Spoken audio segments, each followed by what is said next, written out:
আজকে যদি আমরা ভুল সূত্রে ঘুরে দাঁড়িয়ে নতুন রাজনীতির উত্থান ঘটাতে না পারি, তাহলে বাংলাদেশে একের পর এক বিদ্রোহ হবে, বিপ্লব হবে, গণ অভ্যুত্থান হবে, কিন্তু বাংলাদেশের ভাগ্যাকাশে ভালোবাসা এবং আমরা যে স্বপ্নটা দেখি একটা সুন্দর সুখী বাংলাদেশ, সেটা কখনো ফিরে আসবে না। গোটা দেশের মানুষরা আন্তর্জাতিক পরিসরেও বিএনপির প্রতি একটা চরম একটা বাজে এবং ভুল মেসেজ আসছে। আমাদের এই বাংলাদেশের দুর্ভাগ্য, এখানে যেমনি দেশপ্রেমিকের জন্ম হয়, এখানে যেমনি নবাব সিরাজউদ্দৌলার জন্ম হয়, তেমনি ইতিহাসের দুর্ভাগ্য কালো অধ্যায় হচ্ছে এখানে বারবার ফ্যাসিবাদ, স্বৈর শাসক এবং মীর জাফরদেরও জন্ম হয়। এবং সবচেয়ে একটা উৎসবমুখর প্রতিযোগিতামূলক ইলেকশন হবে। মহাসচিব এখানে আছেন, ওনারা এত জাতীয় ইস্যু ব্যস্ত থাকেন, অনেক বিষয় ওনাদের নজরে আসে কিনা জানি না, কিন্তু ঘটনাগুলো পত্র পত্রিকা মিডিয়াতে সবাই আসছে, ব্যাখ্যা বিশ্লেষণ করছে। আমরা যারা লড়াই করেছি বিএনপির সাথে, আমাদের সাথে যদি বিএনপির আচরণ কেমন হয়, জুনায়েদ সাকির এলাকায় নাস্তিক ধর্ম বিদ্বেষী ব্যানার ক্রিয়েট করে তার ছবিতে জুতা ঝাড়ু পেটা করে বিএনপির কর্মীরা, আন্দালিব রহমান পার্থর এলাকায় যদি জুতা ঝাড়ু মিছিল করে, আমার এলাকায় যদি আমাকে অবরুদ্ধ করে, রবভাইয়ের এলাকায় তার সমাবেশ বন্ধ করে, বান্নাভাইয়ের এলাকায় বাধার সৃষ্টি করে, তাহলে কিন্তু এটা গোটা দেশের মানুষরা আন্তর্জাতিক পরিসরেও বিএনপির প্রতি একটা চরম একটা বাজে এবং ভুল মেসেজ আসছে। এই বিষয়টা আপনাদের আমলে নিয়ে কিছু পদক্ষেপ নেওয়া দরকার। আমাদের মতো জাতীয় নেতৃবৃন্দের সাথে যদি এই ঘটনা ঘটে, আমরা চাই আমাদের বিএনপির ভাই বন্ধুরা, জামাতের ভাই বন্ধুরা সবচেয়ে মজলুম ছিল গত 15-16 বছরে, ঘরে ঘুমাইতে পারে নাই, ব্যবসা বাণিজ্য করতে পারে নাই, পালিয়ে পালিয়ে বেরিয়েছে।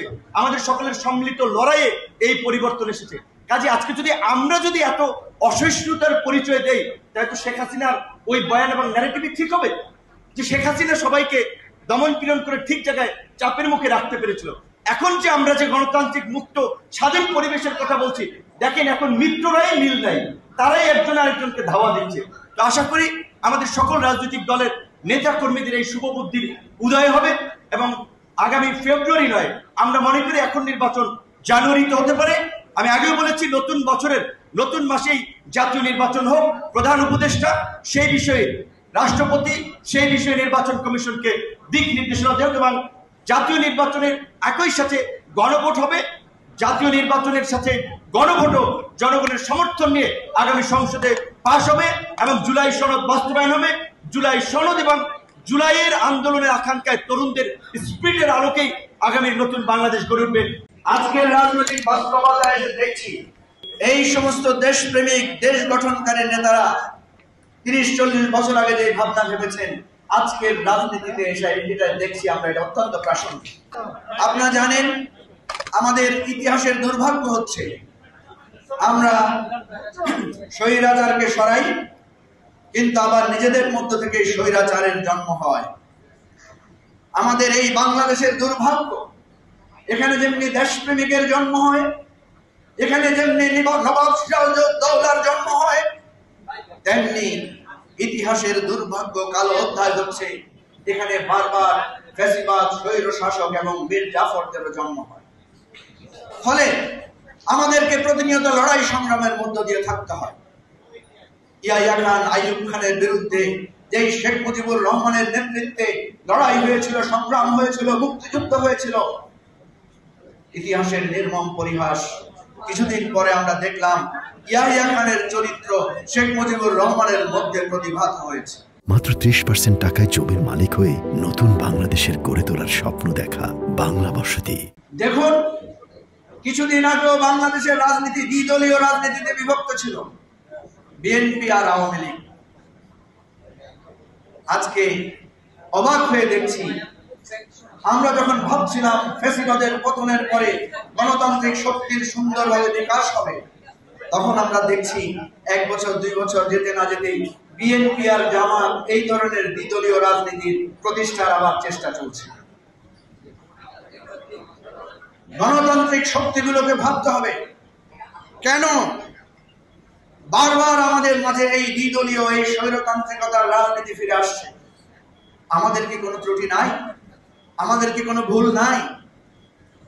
আমাদেরকে নতুন রাজনীতি করতে গেলে আমাদেরকে জাসদের উদাহরণ দেয় সবাই। আরে মিয়া, তোমরা কোত্থেকে আইছো? আসম রব, মেজর জলিল, মান্না, এত বড় বড় ফিগার, এরাই কোনো বিকল্প রাজনীতি হাজির করতে পারে নাই। তোমাদেরকে কয়জন লোক চিনে? কি বলেন, এটা বলে না আমাদেরকে?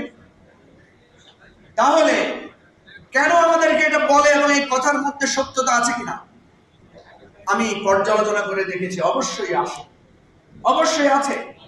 আমি মির্জা ফখরুল ভাইয়ের সাথে অনেকবার একান্তে অনেক কথা বলেছি। উনি একজন বহুমাত্রিক রাজনীতিবিদ হিসেবে আমাদেরকে বলতেন যে আমরা তো চাই আপনাদের মতো তরুণরা, নতুন রাজনীতিরা উঠে আসুক, নতুন রাজনীতির দিক নির্দেশনা জন্ম হোক, আমরা আন্তরিকভাবে চাই। তাহলে আমরা কেন পারছি না? আমাদের ব্যর্থতাটা কোথায়? আমাদের অনৈক্যটা কোথায়?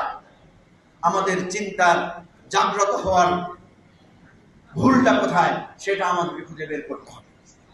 প্রিয় ভাই ও বন্ধুগণ, আজকে যদি আমরা ভুল শুধরে ঘুরে দাঁড়িয়ে নতুন রাজনীতির উত্থান ঘটাতে না পারি, তাহলে বাংলাদেশে একের পর এক বিদ্রোহ হবে, বিপ্লব হবে, গণ অভ্যুত্থান হবে, কিন্তু বাংলাদেশের ভাগ্যাকাশে ভালোবাসা এবং আমরা যে স্বপ্নটা দেখি একটা সুন্দর সুখী বাংলাদেশ, সেটা কখনো ফিরে আসবে না।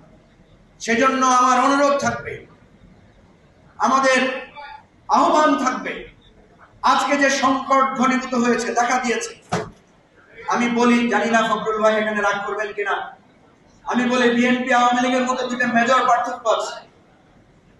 আজকে যদি এই সংস্কার প্রস্তাব আওয়ামী লীগের সামনে হাজির কথা হতো, আওয়ামী লীগ 2 দিনে সব মেনে নিত। কেন মানত?